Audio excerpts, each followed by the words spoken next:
If you search West Australia's most technical hike, you'll see the same one pop up over and over again. And it's a hike that's been on my list for a while now, the Stirling Ridge Walk. Come along as we take on some of the tallest peaks in Australia's southwest, spend the night in a cave, and hopefully make it out in one piece. Hey guys, it's Jono here from the Tan Trap Travels YouTube channel. Today we'll be taking on the Stirling Ridge Walk, which is a couple hours south of Perth and widely considered to be one of the most technical hikes in Western Australia. Altogether it's going to be about 30 kilometers and we'll probably be hiking 8 to 9 hours every day, so pretty long days. Low-key shit in my pants that we're not going to make it through, but the weather is pristine and we're on for a pretty good hike, I think. You can see the peaks up there, starting from left to right on the ones that we're going to hit. Ellen Peak, Pirongarup, Baker's Knob, The Arrows, where we'll spend the night cave camping, Isongarup, and finally to Bluff Knoll, hopefully all in one piece. Let's go.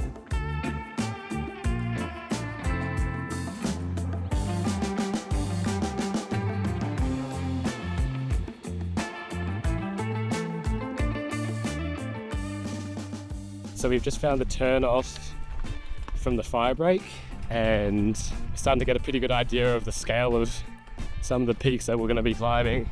The sun's heating up and the temperature's meant to get up to about 28, 29 Celsius today. So it's actually pretty hot. And given that there's no cloud cover at all, things could get pretty sweaty up there. So we're trying to put a bit of a pace on through here and we're trying to chew up some ground while we're on the flat.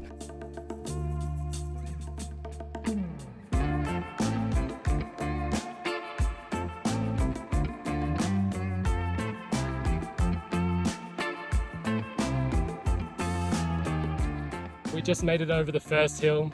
We're pretty much at eye level with the Stirlings now.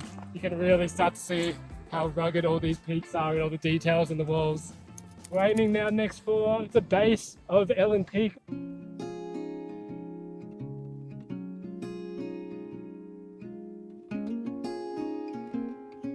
So we've actually just passed Ellen Peak. You can see it just behind me. And we decided that we're not going to go up Ellen's Peaks because we just don't have enough time today and it is boiling out there. So we're going to go around and we're just about to cut down into the saddle here. Next stop, Pirongarup.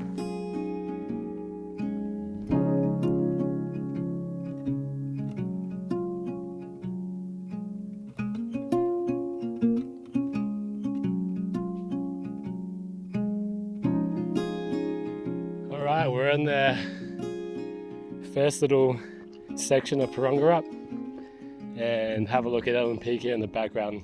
The next stop we're going to try to look for is a spot called the Garden. We're going to try have a little pit stop there, grab some lunch. We're making some pretty decent time. We've done about 15 kilometers and yeah, feeling pretty good about still aiming for the cave at the third arrow, so hopefully no one's there.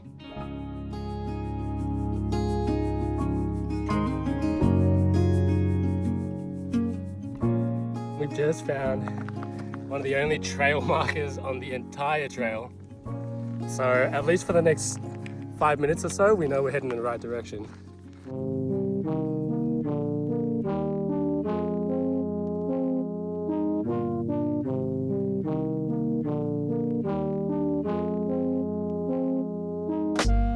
And we're just walking up on the Garden. It is just stunning. Just have a look at this. Look at the views that you get.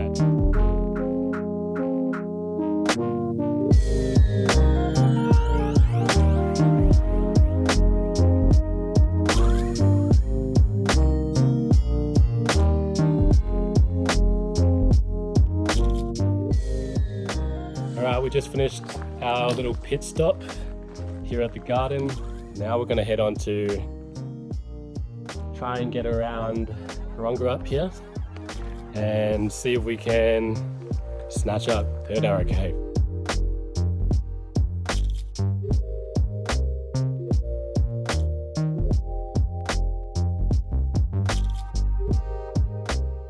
So this right here is the Pirongarup Cave. Would be a good backup if we were not aiming for where we're aiming, but would actually comfortably sit us both in it. Burn it down.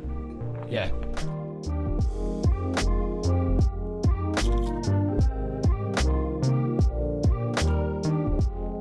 We've approached the garden glove section of the hike.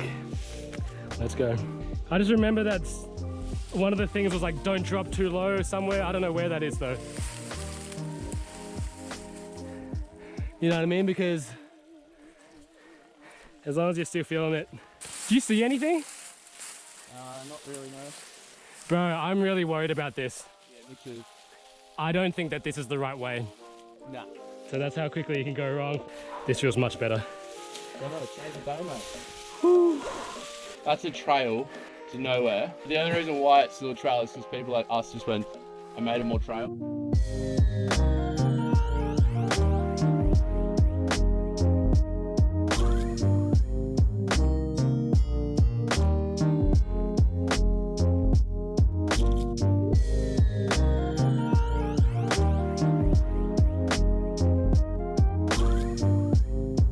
We're just about to come around.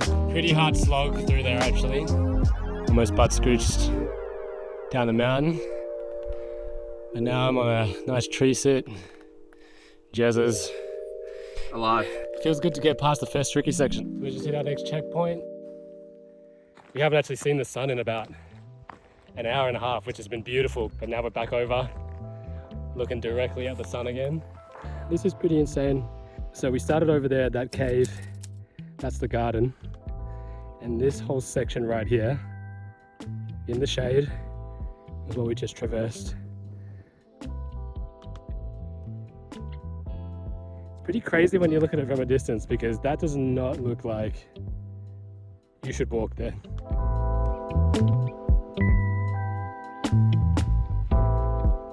So we're up and over Baker's Knob now, and we got the first of the 3 arrows in sight in the distance. Third arrow, which is actually where we're aiming for. It's cave time. It's cave time. Cave time. We're really hoping that we've timed this perfectly and there's no one going to be up here. Couple cavemen.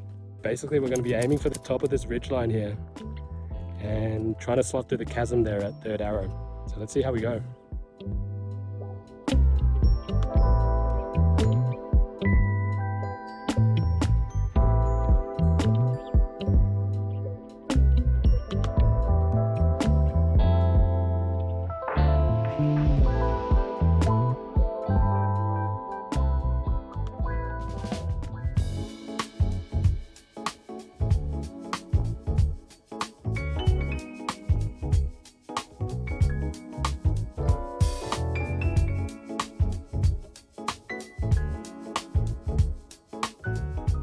Live from the third arrow cave up in the Stirling Ranges.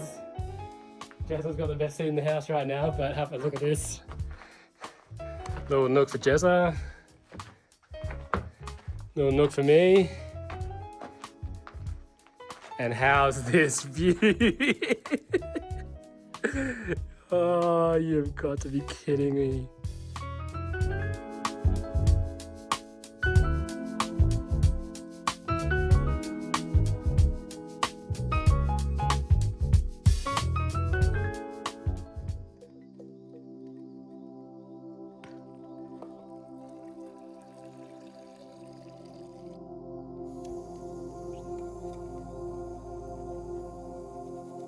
Okay, the fire's all set up, it's dinner time.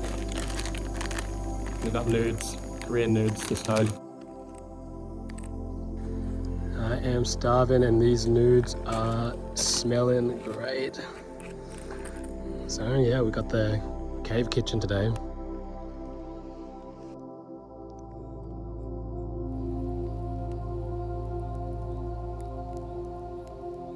Steamy noodles. Haven't eaten in ages. We're up, first bite.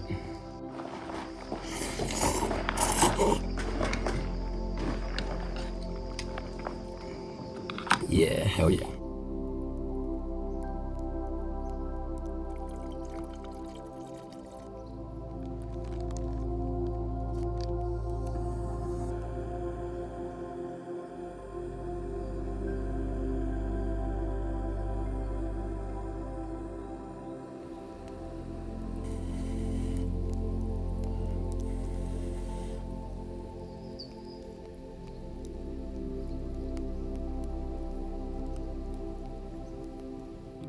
Sunrise, fire time.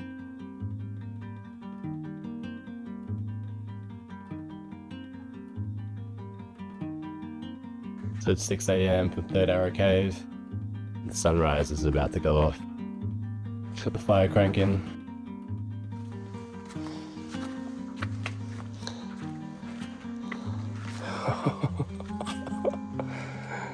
You've got to be kidding me.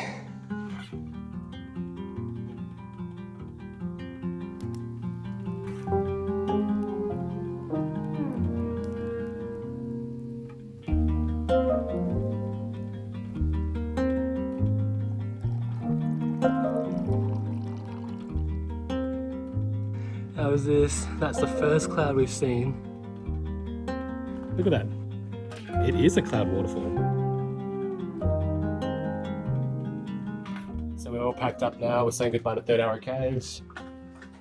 Just enjoying this cloud waterfall that we've got here in the distance. But we're going to do a water trip, head up to the water barrel, and then take on the arrows. So first hour, hour and a half is going to be quite technical, and just have to have our heads on. And then after that, long slog back to Bluff Mill Car Park. It's beautiful. The car's going through, but it is going through exactly where we're trying to navigate. Fog boat. That is definitely going to pose some navigational issues. And you know what? Look at what else we got to expect. More navigational issues.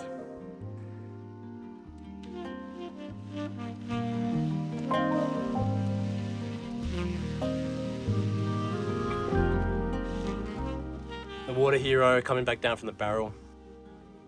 As you can see, it's not an easy access water barrel whatsoever. So when people say, look at the steepness just coming up. And we've got this cloud inversion we're about to have to deal with, but as you can see, I didn't even want to go up because my shoe lugs were pretty old and not gripping onto this rock, but I have no idea where to put my feet. I've got Jezza butt in my face. I'm going to get out of the way. Where should I put my feet though? I remember left foot was like. So we descended Third Arrow and we're just about to head on to Second Arrow. The fog's still around and the wind's blowing really hard, so it's kind of nice that we get cover from the sun, but we do lose most of our visibility walking through here. And seeing as the Arrows is widely known as the most technical section, that's not ideal, but we're hoping the sun starts to burn off some of the fog here, even though it did look like just an absolute sea of fog heading that direction earlier this morning. But let's see how we go.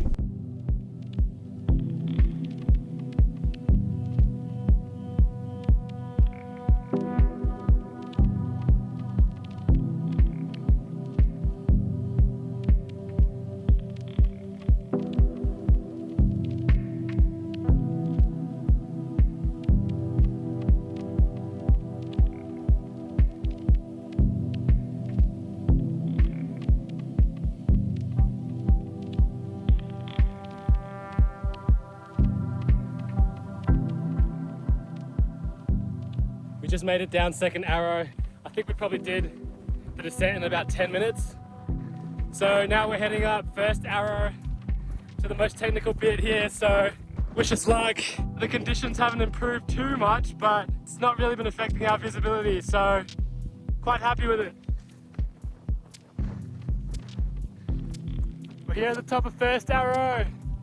The wind's still blowing a gale. Feels like it could just basically pick you up and take you off First Arrow as is. But now we're about to start our descent into First Arrow, or down from First Arrow, sorry. And we'll check back in with you on the other side.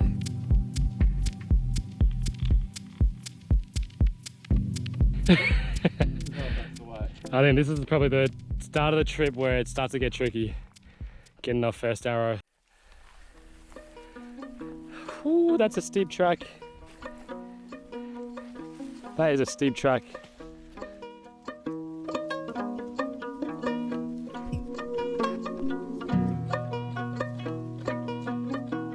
For real this time.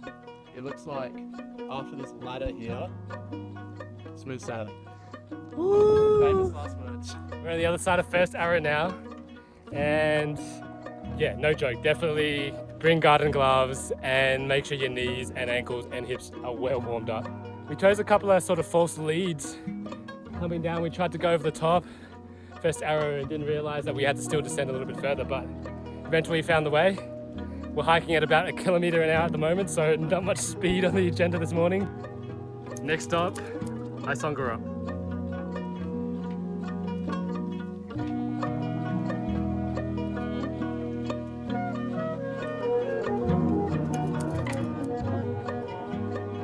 Just made it to Shio Col. It's probably the biggest campsite we've seen so far. And this would be a good place for us to hydrate.